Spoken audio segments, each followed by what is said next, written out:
हमारे घर बच्चे का जन्म होता है तो थोड़ा आनंद होता है कि नहीं? हाँ, तो यदि आज तो हमारे जगत के बाप का जन्म हुआ है तो मेरा निवेदन है जो भी आनंद लेना चाहते हैं अपने स्थान पर उठकर वो खम्बा खम्बा रे रामा धुनी तेरा धनिया, खम्बा खम्बा ओ रामा धुनी तेरा धनिया, ओ खम्बा खम्बा ओ रामा धुनी तेरा धनिया, खम्बा खम्बा ओ रामा धुनी तेरा धनिया।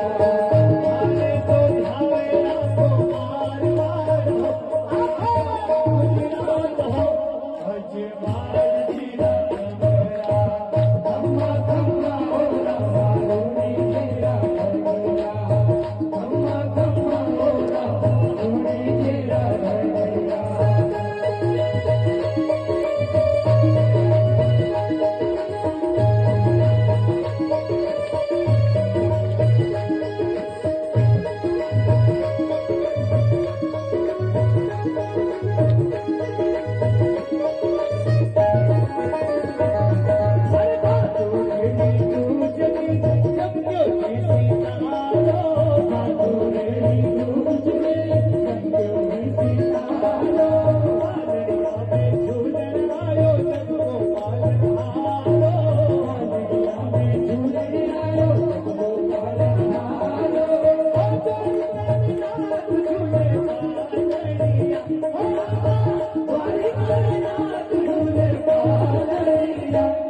Jai